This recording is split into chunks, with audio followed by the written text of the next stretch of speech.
নফস কি, তা কিভাবে ডাইভার্ট করবেন? নফস বলা হয় মানুষের কামনা, বাসনা, চাহিদা ইত্যাদিকে। এক কথায় যাকে বলা হয় প্রবৃত্তি। আল্লাহ তাআলা মানুষ সৃষ্টির সময় তার স্বভাবে কতিপয় চাহিদা দান করেছেন, যেমন আহারের চাহিদা, যৌবনের চাহিদা, কৃতজ্ঞের চাহিদা, ক্ষমতার চাহিদা, লোভ লালসা ইত্যাদি। সবগুলোকে এক কথায় জৈবিক চাহিদা বলা যায়। আর এইগুলো হলো নফস বা প্রবৃত্তি। নফস তার বৈশিষ্ট্যের দিকে আবার তিন প্রকার। মূলত নফস একটি, কিন্তু কাল প্রতিক্রমায় স্বভাব তাড়নায় ভিন্ন ভিন্ন রূপ ধারণ করে। তাই বলা যেতে পারে অবস্থানের দিক দিয়ে নফস তিন প্রকার। এক, নফসে আম্মারা। দুই, নফসে লাউয়ামা। তিন, নফসে মুতামাইয়িনা। এক নম্বরে বলা হয়েছে নফসে আম্মারা, যার অর্থ হলো প্রতারক আত্মা। অর্থাৎ যে নফস মানুষকে কুপ্রবৃত্ত এবং জৈবিক কামনা দিয়ে আকৃষ্ট করে, সব সময় খারাপ চিন্তা ভাবনা পোষণ করিয়ে রাখে, সব সময় অনৈতিক চাহিদা পূরণার্থে ব্যস্ত রাখে, সব সময় খারাপ কাজে উৎসাহিত করে। এই নফস সম্পর্কে কোরআনে বর্ণিত হয়েছে, আমি নিজেকে নির্দোষ মনে করি না, মানুষের মন অবশ্যই মন্দ কর্মপ্রবণ, কিন্তু সে নয় যার প্রতি আমার রব অনুগ্রহ করেন। নিশ্চয় আমার রব অতি ক্ষমাশীল ও দয়ালু। নফসে লাওয়ামা, এই নফসের অর্থ হল অনুশোচনাকারী আত্মা। অর্থাৎ যে নফস অন্যায় করার পর আমাদের হৃদয়ে অনুশোচনা উদ্রেক করে। কোরআনে মহান আল্লাহ রাব্বুল আলামিন নফসে লাওয়ামের কথা উল্লেখপূর্বক কসম খেয়েছেন, ওয়ালা উকসিমু বিন নাফসিল লাওয়ামা, আর শপথ করি সেই মনের যে নিজেকে ধিক্কার দেয়। তাফসিরে মারিফুল কুরআনে নফসে লাওয়ামা সম্পর্কে বলা হয়েছে, নফসে লাওয়ামা এমন একটি নফস যা নিজের কাজ কর্মের হিসাব নিয়ে নিজেকে ধিক্কার দেয়।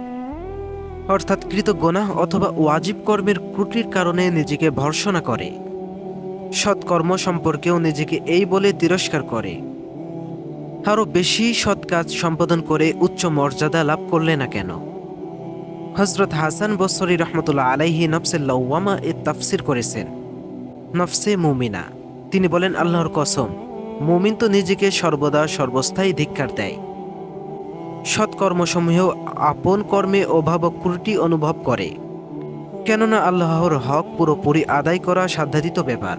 ফলে তার দৃষ্টিতে ত্রুটি থাকে এবং তার জন্যে নিজেকে ধিক্কার দেয়। 3 নম্বর বলা হয়েছে নফসে মুতামাইয়িনা। এ নফসের নাম হলো প্রশান্ত আত্মা। অর্থাৎ যে নফস সকল কালিমা থেকে মুক্ত এবং যাবতীয় মহৎ ভাবনায় প্রতৃপ্তি, সমস্ত খারাপ কর্ম থেকে মুক্ত। হে প্রশান্ত আত্মা সম্পর্কে মহান আল্লাহ সুবহানাল্লাহু তাআলা বলেন, ইয়া আইয়ুহান নাফসুল মুতমাইন্না ইরজিই ইলা রাব্বিকি রাদিয়াতাম মারদিয়া। হে প্রশান্ত আত্মা, তুমি তোমার পালনকর্তার কাছে ফিরে যাও, সন্তুষ্ট এবং সন্তোষভাজন হয়ে। তাফসিরে মারিফুল কুরআনে নফসে মুতামাইয়িমা সম্পর্কে বলা হয়েছে, হে নফস আল্লাহর প্রতি তার দৃষ্টিগত আইনগত বিধিবিধানে সন্তুষ্ট এবং আল্লাহ তার প্রতি সন্তুষ্ট। মহান আল্লাহ রাব্বুল আলামিন এসব প্রশান্ত নফসকে সম্বোধন করে বলেন, আমার বিশেষ বান্দাদের কাতারভুক্ত হয়ে যাও এবং আমার জান্নাতে প্রবেশ করো। মূলত নফস একটি অবস্থা ভেদ এবং তার গুণের পরিবর্তন আসে। নফস আমাদের কর্মের দ্বারা পরিবর্তন হয়।